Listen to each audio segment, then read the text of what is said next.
Chapter 1. Bill's Story. War fever ran high in the New England town to which we knew young officers from Plattsburgh were assigned, and we were flattered when the first citizens took us to their homes, making us feel heroic. Here was love, applause, war, moments sublime with intervals hilarious. I was part of life at last, and in the midst of the excitement I discovered liquor. I forgot the strong warnings and the prejudices of my people concerning drink. In time we sailed for over there. I was very lonely and again turned to alcohol. We landed in England. I visited Winchester Cathedral. Much moved, I wandered outside. My attention was caught by a doggerel on an old tombstone. Here lies a Hampshire grenadier, who caught his death drinking cold small beer. A good soldier is ne'er forgot, whether he dieth by musket or by pot. Ominous warning, which I failed to heed. 22, and a veteran of foreign wars, I went home at last. I fancied myself a leader, for had not the men of my battery given me a special token of appreciation? My talent for leadership, I imagined, would place me at the head of vast enterprises which I would manage with the utmost assurance. I took a night law course and obtained employment as investigator for a surety company. The drive for success was on. I'd prove to the world I was important. My work took me about Wall Street, and little by little I became interested in the market. Many people lost money, but some became very rich. Why not I? I studied economics and business as well as law. Potential alcoholic that I was, I nearly failed my law course. At one of the finals I was too drunk to think or write. Though my drinking was not yet continuous, it disturbed my wife. We had long talks when I would still her forebodings by telling her that men of genius conceived their best projects when drunk, that the most majestic constructions of philosophic thought were so derived. By the time I had completed the course, I knew the law was not for me. The inviting maelstrom of Wall Street had me in its grip. Business and financial leaders were my heroes. Out of this alloy of drink and speculation, I commenced to forge the weapon that one day would turn in its flight like a boomerang and all but cut me to ribbons. Living modestly, my wife and I saved $1,000. It went into certain securities, then cheap and rather unpopular. I rightly imagined that they would someday have a great rise. I failed to persuade my broker friends to send me out looking over factories and managements. But my wife and I decided to go anyway. I had developed a theory that most people lost money in stocks through ignorance of markets. I discovered many more reasons later on. We gave up our positions and off we roared on a motorcycle. The sidecar stuffed with tent, blankets, a change of clothes, and 3 huge volumes of a financial reference service. Our friends thought a lunacy commission should be appointed. Perhaps they were right. I had had some success at speculation, so we had a little money. But we once worked on a farm for a month to avoid drawing on our small capital. That was the last honest manual labor on my part for many a day. We covered the whole eastern United States in a year. At the end of it, my reports to Wall Street procured me a position there and the use of a large expense account. The exercise of an option brought in more money, leaving us with a profit of several $1,000s for that year. For the next few years, fortune threw money and applause my way. I had arrived. My judgment and ideas were followed by many to the tune of paper millions. The great boom of the late 20s was seething and swelling. Drink was taking an important and exhilarating part in my life. There was loud talk in the jazz places uptown. Everyone spent in thousands and chattered in millions. Scoffers could scoff and be damned. I made a host of fair-weather friends. My drinking assumed more serious proportions, continuing all day and almost every night. The remonstrances of my friends terminated in a row, and I became a lone wolf. There were many unhappy scenes in our sumptuous apartment. There had been no real infidelity, for loyalty to my wife, helped at times by extreme drunkenness, kept me out of those scrapes. In 1929, I contracted golf fever. We went at once to the country, my wife to applaud, while I started out to overtake Walter Hagen. Liquor caught up with me much faster than I came up behind Walter. I began to be jittery in the morning. Golf permitted drinking every day and every night. It was fun to carom around the exclusive course, which had inspired such awe in me as a lad. I acquired the impeccable coat of tan one sees upon the well-to-do. The local banker watched me whirl fat checks in and out of his till with amused skepticism. Abruptly, in October 1929, hell broke loose on the New York Stock Exchange. After one of those days of inferno, I wobbled from a hotel bar to a brokerage office. It was 8 o'clock, 5 hours after the market closed. The ticker still clattered. I was staring at an inch of the tape, which bore the inscription XYZ 32. It had been 52 that morning. I was finished, and so were many friends. The papers reported men jumping to death from the towers of high finance. That disgusted me. I would not jump. I went back to the bar. My friends had dropped several million since 10 o'clock. So what? Tomorrow was another day. As I drank, the old fierce determination to win came back. Next morning, I telephoned a friend in Montreal. He had plenty of money left and thought I had better go to Canada. By the following spring, we were living in our accustomed style. I felt like Napoleon returning from Elba. No St. Helena for me. But drinking caught up with me again, and my generous friend had to let me go. This time, we stayed broke. We went to live with my wife's parents. I found a job, then lost it as the result of a brawl with a taxi driver. Mercifully, no one could guess that I was to have no real employment for 5 years, or hardly draw a sober breath. My wife began to work in a department store, coming home exhausted to find me drunk. I became an unwelcome hanger-on at brokerage places. Liquor ceased to be a luxury. It became a necessity. Bathtub gin, 2 bottles a day, and often 3, got to be routine. Sometimes a small deal would net a few $100s, and I would pay my bills at the bars and delicatessens. This went on endlessly, and I began to waken very early in the morning, shaking violently. A tumbler full of gin, followed by half a dozen bottles of beer, would be required if I were to eat any breakfast. Nevertheless, I still thought I could control the situation, and there were periods of sobriety which renewed my wife's hope. Gradually, things got worse. The house was taken over by the mortgage holder. My mother-in-law died. My wife and father-in-law became ill. Then I got a promising business opportunity. Stocks were at the low point of 1932, and I had, somehow, formed a group to buy. I was to share generously in the profits. Then I went on a prodigious bender, and the chance vanished. I woke up. This had to be stopped. I saw I could not take so much as 1 drink. I was through forever. Before then, I'd written lots of sweet promises. But my wife happily observed that this time I meant business, and so I did. Shortly afterward, I came home drunk. There'd been no fight. Where had been my high resolve? I simply didn't know. It hadn't even come to mind. Someone had pushed a drink my way, and I had taken it.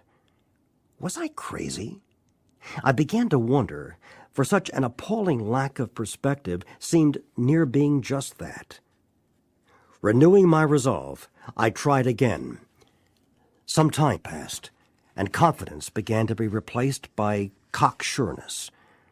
I could laugh at the gin mills. Now I had what it takes. One day I walked into a cafe to telephone. In no time I was beating on the bar asking myself how it happened. As the whiskey rose to my head, I told myself I would manage better next time. But I might as well get good and drunk then. And I did. The remorse, horror, and hopelessness of the next morning are unforgettable. The courage to do battle was not there. My brain raced uncontrollably, and there was a terrible sense of impending calamity. I hardly dared cross the street, lest I collapse and be run down by an early morning truck, for it was scarcely daylight. An all-night place supplied me with a dozen glasses of ale. My writhing nerves were stilled at last. A morning paper told me the market had gone to hell again. Well, so had I. The market would recover, but I wouldn't. That was a hard thought. Should I kill myself? No, not now. Then a mental fog settled down. Gin would fix that. So 2 bottles and oblivion. The mind and body are marvelous mechanisms, for mine endured this agony 2 more years. Sometimes I stole from my wife's slender purse when the morning terror and madness were on me. Again I swayed dizzily before an open window, or the medicine cabinet where there was poison, cursing myself for a weakling. There were flights from city to country and back, as my wife and I sought escape. Then came the night when the physical and mental torture was so hellish, I feared I would burst through my window, sash and all. Somehow I managed to drag my mattress to a lower floor, lest I suddenly leap. A doctor came with a heavy sedative. Next day found me drinking both gin and sedative. This combination soon landed me on the rocks. People feared for my sanity. So did I. I could eat little or nothing when drinking, and I was 40 pounds underweight. My brother-in-law is a physician, and through his kindness and that of my mother, I was placed in a nationally known hospital for the mental and physical rehabilitation of alcoholics. Under the so-called belladonna treatment, my brain cleared.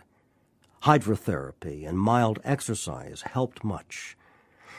Best of all, I met a kind doctor who explained that, though certainly selfish and foolish, I had been seriously ill, bodily and mentally. It relieved me somewhat to learn that in alcoholics the will is amazingly weakened when it comes to combating liquor, though it often remains strong in other respects. My incredible behavior in the face of a desperate desire to stop was explained. Understanding myself now, I fared forth in high hope. For 3 or 4 months the goose hung high. I went to town regularly, and even made a little money. Surely this was the answer, self-knowledge. But it was not, for the frightful day came when I drank once more. The curve of my declining moral and bodily health fell off like a ski jump.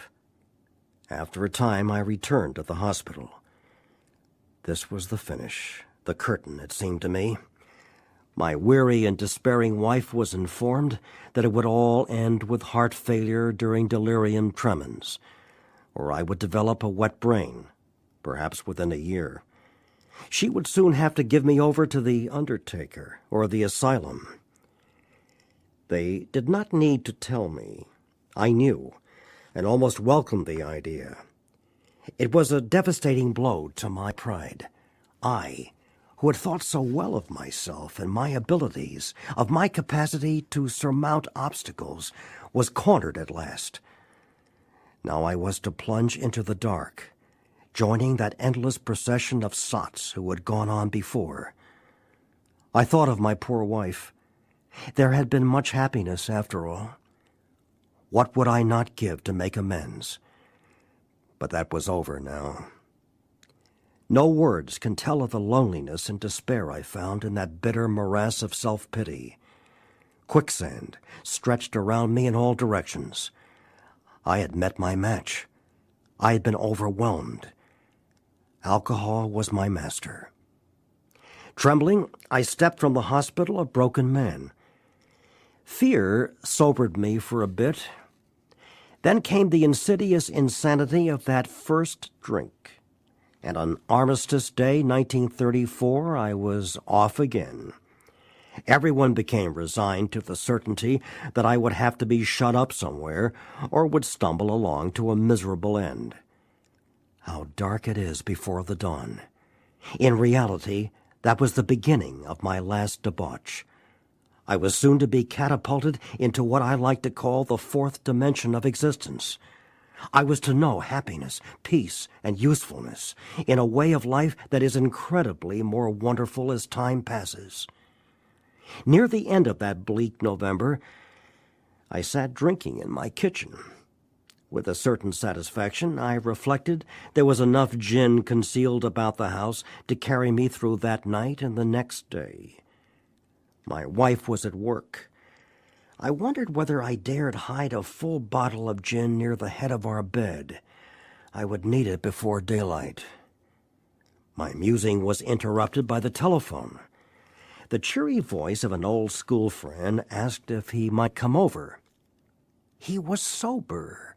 It was years since I could remember his coming to New York in that condition. I was amazed. Rumor had it that he had been committed for alcoholic insanity. I wondered how he had escaped. Of course, he would have dinner, and then I could drink openly with him. Unmindful of his welfare, I thought only of recapturing the spirit of other days. There was that time we had chartered an airplane to complete a jag. His coming was an oasis in this dreary desert of futility. The very thing, an oasis. Drinkers are like that. The door opened and he stood there, fresh-skinned and glowing. There was something about his eyes.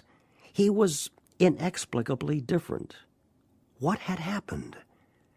I pushed a drink across the table. He refused it. Disappointed but curious, I wondered what had got into the fellow. He wasn't himself. "Come, what's all this about?" I queried. He looked straight at me. Simply but smilingly, he said, "I've got religion." I was aghast. So that was it. Last summer, an alcoholic crackpot. Now I suspected a little cracked about religion. He had that starry-eyed look. Yes, the old boy was on fire, all right. But bless his heart, let him rant. Besides, my gin would last longer than his preaching. But he did no ranting. In a matter-of-fact way, he told how two men had appeared in court, persuading the judge to suspend his commitment. They had told of a simple religious idea and a practical program of action. That was 2 months ago, and the result was self-evident. It worked. He had come to pass his experience along to me, if I cared to have it. I was shocked but interested. Certainly I was interested. I had to be, for I was hopeless. He talked for hours. Childhood memories rose before me. I could almost hear the sound of the preacher's voice as I sat, on still Sundays, way over there on the hillside. There was that proffered temperance pledge I never signed. My grandfather's good-natured contempt of some church folk and their doings. His insistence that the spheres really had their music. But his denial of the preacher's right to tell him how he must listen. His fearlessness as he spoke of these things just before he died. These recollections welled up from the past. They made me swallow hard. That wartime day in old Winchester Cathedral came back again. I had always believed in a power greater than myself. I had often pondered these things. I was not an atheist. Few people really are. for that means blind faith in the strange proposition that this universe originated in a cipher and aimlessly rushes nowhere. My intellectual heroes, the chemists, the astronomers, even the evolutionists, suggested vast laws and forces at work. Despite contrary indications, I had little doubt that a mighty purpose and rhythm underlay all. How could there be so much of precise and immutable law and no intelligence? I simply had to believe in a spirit of the universe, who knew neither time nor limitation. But that was as far as I had gone. With ministers and the world's religions, I parted right there. When they talked of a God personal to me, who was love, superhuman strength and direction, I became irritated, and my mind snapped shut against such a theory. To Christ, I conceded the certainty of a great man, not too closely followed by those who claimed him. His moral teaching, most excellent. For myself, I had adopted those parts which seemed convenient and not too difficult. The rest I disregarded. The wars which had been fought, the burnings and chicanery that religious dispute had facilitated made me sick. I honestly doubted whether, on balance, the religions of mankind had done any good. Judging from what I had seen in Europe and since, the power of God in human affairs was negligible, the brotherhood of man a grim jest. If there was a devil, he seemed the boss universal, and he certainly had me. But my friend sat before me, and he made the point-blank declaration that God had done for him what he could not do for himself. His human will had failed. Doctors had pronounced him incurable. Society was about to lock him up. Like myself, he had admitted complete defeat. Then he had, in effect, been raised from the dead, suddenly taken from the scrap heap to a level of life better than the best he had ever known. Had this power originated in him? Obviously, it had not. There had been no more power in him than there was in me at that minute, and this was none at all. That floored me. It began to look as though religious people were right, after all. Here was something at work in a human heart which had done the impossible. My ideas about miracles were drastically revised right then. Never mind the musty past. Here sat a miracle directly across the kitchen table. He shouted great tidings. I saw that my friend was much more than inwardly reorganized. He was on a different footing. His roots grasped a new soil. Despite the living example of my friend, there remained in me the vestiges of my old prejudice. The word God still aroused a certain antipathy. When the thought was expressed that there might be a God personal to me, this feeling was intensified. I didn't like the idea. I could go for such conceptions as creative intelligence, universal mind, or spirit of nature, but I resisted the thought of a czar of the heavens, however loving his sway might be. I have since talked with scores of men who felt the same way. My friend suggested what then seemed a novel idea. He said, "Why don't you choose your own conception of God?" That statement hit me hard. It melted the icy intellectual mountain in whose shadow I had lived and shivered many years. I stood in the sunlight at last. It was only a matter of being willing to believe in a power greater than myself.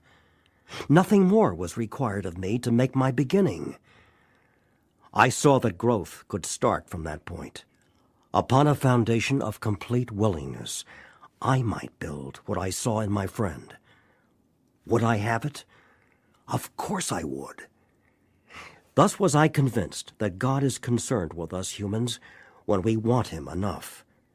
At long last I saw, I felt, I believed. Scales of pride and prejudice fell from my eyes. A new world came into view.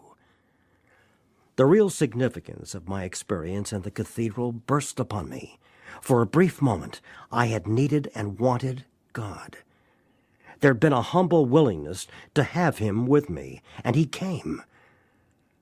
But soon the sense of his presence had been blotted out by worldly clamors, mostly those within myself. And so it had been ever since. How blind I had been. At the hospital, I was separated from alcohol for the last time. Treatment seemed wise, for I showed signs of delirium tremens. There I humbly offered myself to God, as I then understood him, to do with me as he would. I placed myself unreservedly under his care and direction. I admitted for the first time that of myself I was nothing, that without him I was lost. I ruthlessly faced my sins and became willing to have my newfound friend take them away, root and branch. I have not had a drink since. My schoolmate visited me, and I fully acquainted him with my problems and deficiencies. We made a list of people I had hurt or toward whom I felt resentment. I expressed my entire willingness to approach these individuals, admitting my wrong. Never was I to be critical of them. I was to right all such matters to the utmost of my ability. I was to test my thinking by the new God consciousness within. Common sense would thus become uncommon sense. I was to sit quietly when in doubt, asking only for direction and strength to meet my problems as he would have me. Never was I to pray for myself, except as my requests bore upon my usefulness to others. Then only might I expect to receive, but that would be in great measure. My friend promised when these things were done, I would enter upon a new relationship with my Creator, that I would have the elements of a way of living which answered all my problems. Belief in the power of God, plus enough willingness, honesty, and humility to establish and maintain the new order of things were the essential requirements. Simple, but not easy. A price had to be paid. It meant destruction of self-centeredness. I must turn in all things to the Father of light, who presides over us all. These were revolutionary and drastic proposals. But the moment I fully accepted them, the effect was electric. There was a sense of victory, followed by such a peace and serenity as I had never known. There was utter confidence. I felt lifted up, as though the great clean wind of a mountain top blew through and through.